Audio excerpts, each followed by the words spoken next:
from the Oak Wall Studio in Las Vegas, Nevada.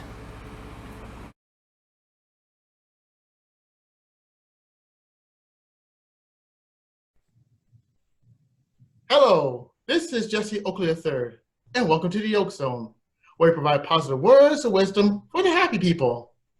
Now, normally I would do my words of wisdom 5 days a week, but I want to do something different, and that is to get a chance to interview many happy people with a special Oak Zone called Sunday Morning Chats. Here on Sunday Morning Chats, you'll hear from lots of people that are making a huge difference within this community. And I hope that every Sunday you get a chance to check out the Yolk Zone, where I get to interview different people within this channel. All of them have to make a huge difference within their respective communities. And I am excited to get a chance to interview one of my dearest friends who is a great person within this community. And she is a very interesting part of this organization that we'll go over throughout this overall interview. So please help me welcome Miss Kathleen Kingston with the Tuberous Sclerosis Alliance. Did I say that right, Kathy? Yeah, pretty close. Yes, thank you. All right, Kathy, first and foremost, I'd like to say thank you and welcome and becoming the first guest interview on Yolk Zone. Thank you. Thank you, Jesse, for having me. What a wonderful opportunity. I'm so glad to be here and be interviewed by you. Thank you. Oh my, oh my. Without any further delay, let's go ahead and get started. And my first question for you is, how long have you been with this Tuberous Sclerosis Alliance? Well, what the Tuberous Sclerosis Alliance is there's a rare genetic disease that had occurred in my son. It's called Tuberous Sclerosis Complex, or TSC for short. And basically what it is cellular growth is not controlled well, so you get tumors throughout your body, but they're not cancerous, but they can cause issues such as seizures. And in my son's case, it caused seizures and autism and some intellectual disability. So we went to our very first conference in 2001 in San Diego. My son was 4 years old, and we met many families involved in the Tuberous Sclerosis Alliance. And I basically signed up to volunteer ever since then. One of the coolest things about the TS Alliance is it was developed in 1974, when 4 mothers who had children with TSC got together and they started this incredible alliance that has done amazing things over the years, many breakthroughs in medical research and things to help our people who have tuberous sclerosis, like my son Jack, who is now 22 years old. All right, that is good to hear. And could you briefly tell us about the story on how you got involved? We already know about the son Jack, and could you go deeper into details on how this affected you and how you were affected by this? Sure, of course, yes. Well, when my son was born, he had an irregular heartbeat. And so we had an ultrasound done, and that's when they found the rhabdomyomas, they call them, in his heart, tumors in his heart, basically. And they said, well, it might be tuberous sclerosis complex, but don't worry about it. We're going to do a brain MRI and see. Well, the brain MRI showed that he had tumors also in his brain. And that's when we found out about tuberous sclerosis. And then so his dad went online and found the TS Alliance.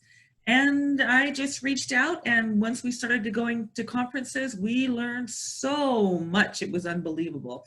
And that's how I originally got involved.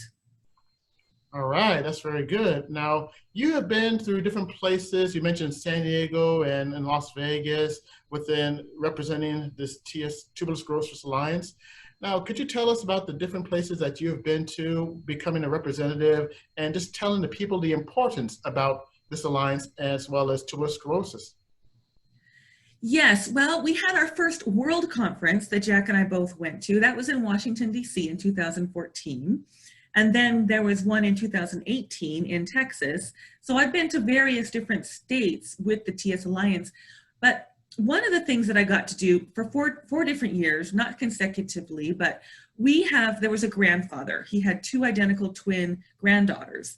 And he went to somebody at the Department of Defense and said, hey, we could really use some research money for this disease that isn't well known, and what can we do? Well, he managed to get the first $1 million appropriated for medical research in TSC that helps our people with TSC, as well as some other disorders such as, cancer, things like that. And ever since then, families have gotten together to march on the Hill, we call it, and talk to our senators and our representatives to gain more money, but also to tell them what this money has already done.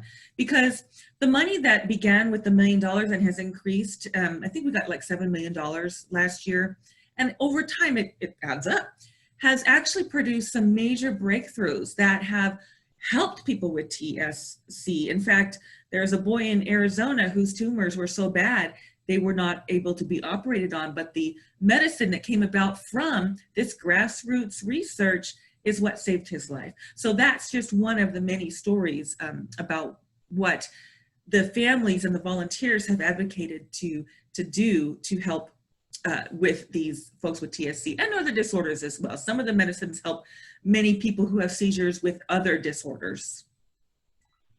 Now, you mentioned that there's tuberous sclerosis, and what are the types of different levels of this tuberous sclerosis that there is out there? Could you briefly explain the different levels that are out there?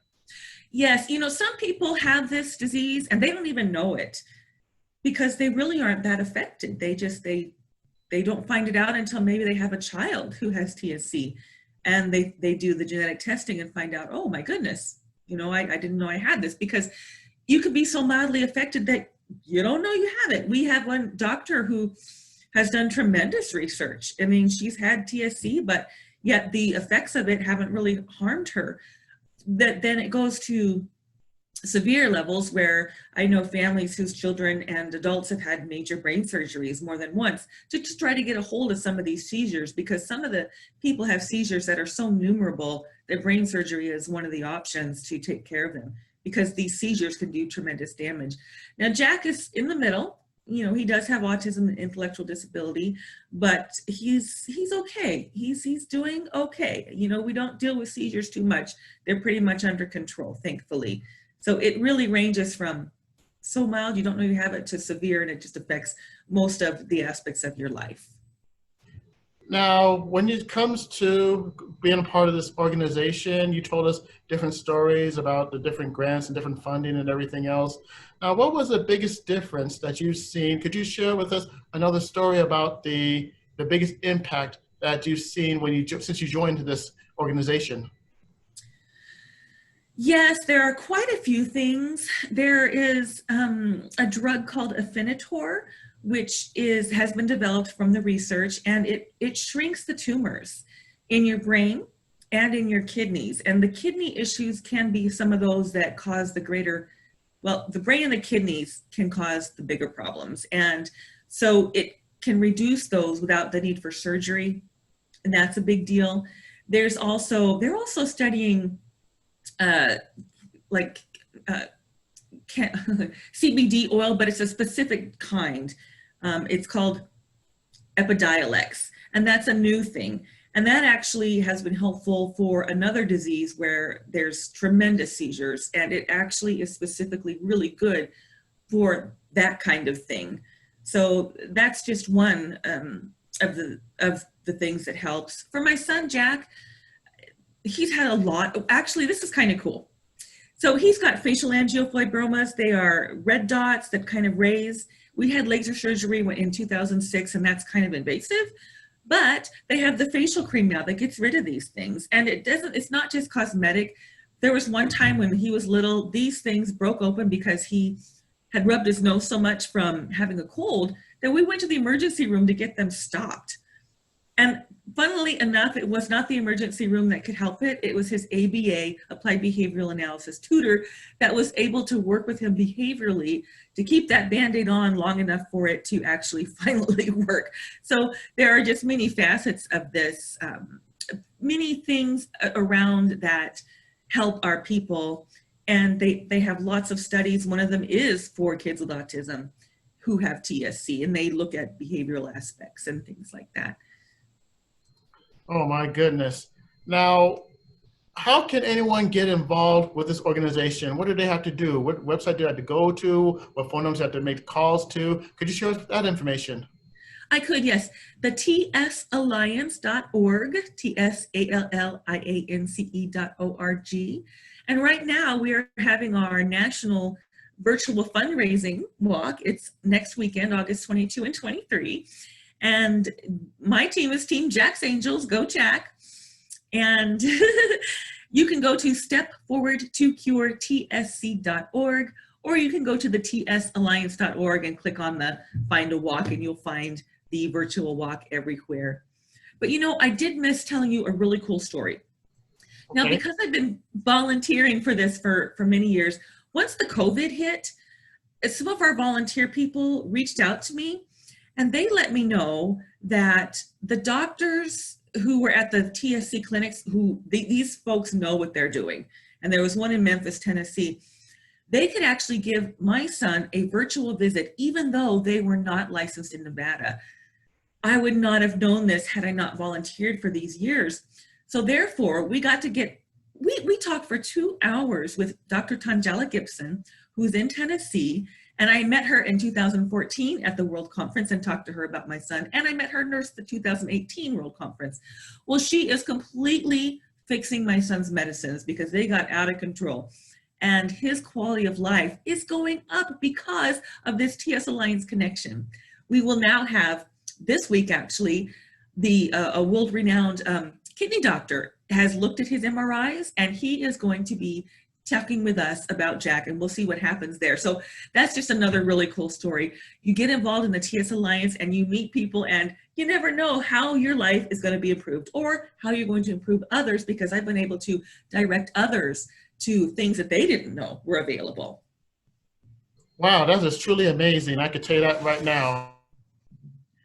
And I have a quick question for you. Is there anyone that you'd like to say hi to when it comes to making this organization? Is there anyone I'd like to say hello to? I want to say hello to all of the people who supported this, all the folks at the TS Alliance, my friends, all those that I've talked to about it, and people who've already donated to the cause. And even the autism community, there are so many amazing people out there who do things for our community in whatever capacity. And I just want to say thank you to everybody out there who helps our folks with TSC and with autism and any kind of developmental disability. All right. And what other words of wisdom would you like to share? We do have this audience that is for the happy people. And what words of wisdom would you like to share for the happy people, mind you, when it comes to this organization, being a part of it, and anything else that you've experienced? I think the neatest thing is one person with an idea can make a tremendous difference. It is unbelievable. All you need is an idea, take some action, and you never know what amazing things can come from your life, from your experience, and from your ideas. I tell you what, that is truly a high note to go out on.